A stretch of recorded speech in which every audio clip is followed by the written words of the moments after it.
Saya pengen bertahan, cuma pengen dinaikin gaji. Ya, Gitu. berarti coba bicara dengan majikan dan resikonya kamu bisa dibuang majikan kapanpun dia mau karena sekarang dari Indonesia kan sudah nggak ada karantina. Jadi kamu meminta naik gaji, kemungkinan besar majikan juga nggak mau kamu. Paham nggak? Gitu.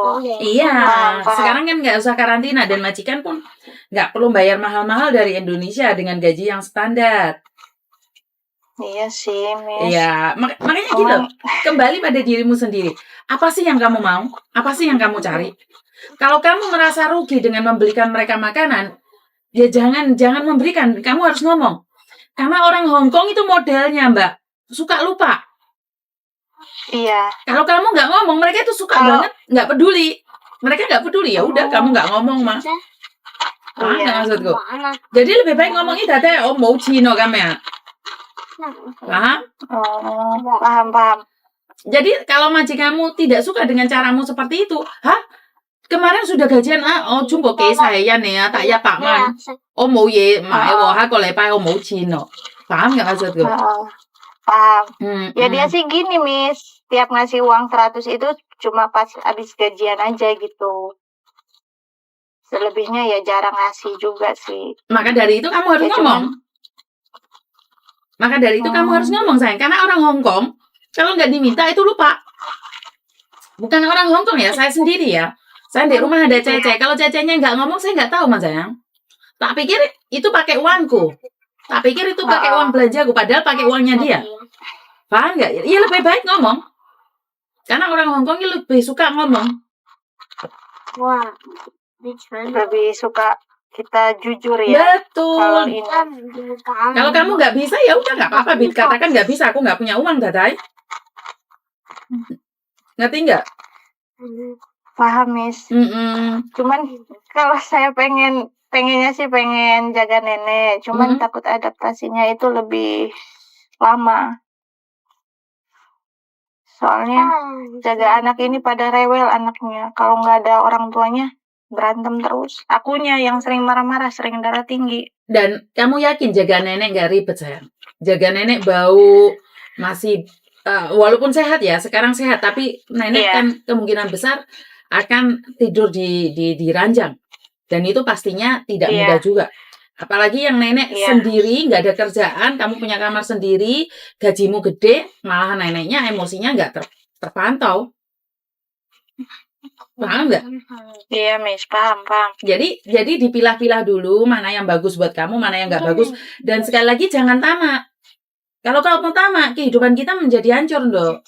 Kamu mengharapkan sesuatu yang bagus, tapi yang gajinya tinggi, yo nggak masuk akal, no. Kecuali jaga lilin. Iya. Jadi dipilah-pilah dulu sendiri, berpikir kalau aku renew resikonya seperti ini, seperti itu, seperti ini. Kalau aku cari majikan, resikonya seperti ini, seperti ini, seperti ini. Paham tidak? Jadi kamu harus paham. Plan A, Plan B. Jadi ada apa yang harus aku lakukan dulu. Kalau aku melakukan renew, apa keuntunganku, apa kerugianku? Kalau aku cari majikan baru, apa keuntunganku, apa kerugianku? Jadi kamu harus ada dua. Paham nggak? Dan resikonya juga. Sudah? Ada yang lain lagi? Sudah. Ya, masih mikir-mikir sih, Miss. Bingung juga. Iya. Nggak apa-apa, mikir ya wajar, no? Ya. Yang saya sebelnya sama anak-anaknya ini, Miss. Iya, namanya anak kecil ya kayak gitu, Mas sayang. Anak kecil seperti itu. Kalau bukan anak kecil kan nggak mungkin kayak gitu. Iya, Miss. Ada yang lain lagi? Ya mungkin itu aja dulu, Miss. Okay. Makasih banyak ya, Miss ya.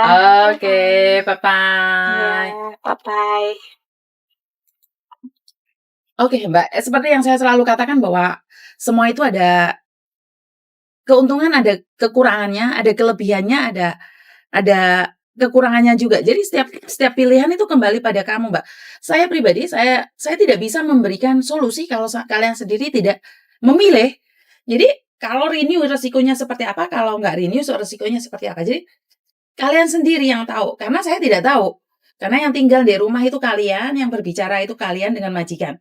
Saya sebagai pendengar dan semua yang kalian katakan apa yang kalian katakan tidak semuanya benar. Iya dari versi kamu, bagaimana dengan versi majikan? Tapi saya tidak pernah menghakimi atau membuli ataupun menyalahkan, karena saya tidak ada di posisi dia. Saya kalau di posisi dia juga mungkin akan ketakutan dan kebingungan juga. Jadi menurut pendapat saya adalah wajar saat seseorang takut dan bingung tidak bisa berbuat apa-apa. Jadi buat kalian semua kalau ada masalah dan temannya curhat, saya selalu minta jangan dibully ya. Kenapa? Karena seseorang itu kalau depresi tidak bisa mencurahkan perasaannya, dia lama-lama bisa mengatakan bahwa di tahap yang akut, kenapa tiba-tiba ada yang sampai bunuh diri atau gimana itu. Jadi buat mamanya saya selalu minta pengertiannya juga. Jangan menghakimin karena kita tidak pernah ada di posisi dia dan kita tidak tahu background dia. Aku tahu kamu kuat tapi belum tentu kamu bisa. Kamu bisa tapi belum tentu kamu kuat. Jadi kita harus ada dua ya Mbak ya. Gini, kamu punya kepintaran yang dimana bisa memberikan orang lain lebih tahu lagi. Tapi apakah dengan pengetahuanmu itu bisa membantu? Itu kan dua hal yang berbeda. Jadi saya selalu bilang jangan pernah membuli. Iya pastinya kalau dengan seseorang yang nggak benar pasti jari-jari kita, mulut kita itu nggak bisa nahan. Kita pasti pingin bully, tapi apa yang kita hasilkan?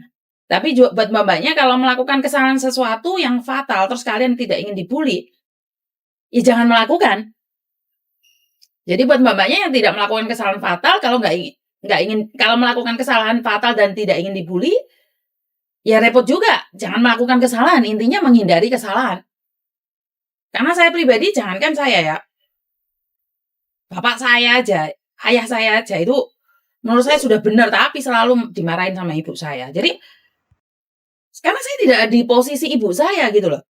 Karena kadang mereka bertengkar tuh saya minta maaf sama ibu saya karena saya memang sayang sama ayah saya gitu loh. Cuman kadang-kadang setelah saya dewasa ini saya berpikir, kan saya nggak di posisi ibu saya. Saya kan tidak tahu permasalahan mereka. Jadi, iya sayang adalah sayang sama ayah saya, tapi gimana kalau posisi saya ada di ibu saya? Bertengkar nggak? Marah nggak? Jadi ini sebenarnya kembali lagi pada diri kita, jangan pernah menyepelekan masalah orang lain. Jangan pernah menganggap, kayak gitu aja nggak kuat, kayak gitu aja nggak bisa. Jangan, Mbak. Karena sekali lagi, kamu tidak pernah ada di posisi dia. Dan kamu tidak tahu level dia. Dan kamu tidak tahu background dia. Kita sebagai pendengar, pengamat, kasarannya ngomong pengamat. Karena sekali lagi sudah berani telepon saya, berani saya up, berarti mau tidak mau harus ada konsekuensinya di mana akan ada orang yang suka dan tidak suka. Itu saya tidak bisa mengontrol. Karena sekali lagi kalau orang tidak suka, apapun yang kita lakukan semuanya salah. Tapi kalau orang suka, apapun yang kita lakukan, dia akan percaya sepenuh hati. Jadi itu aja dari saya. Kurang lebihnya saya minta maaf. Terlalu panjang penjelasan saya. Wassalamualaikum warahmatullahi wabarakatuh. Berkat Tuhan mengalir atas kita semua. Semoga semua makhluk bahagia dan bye-bye.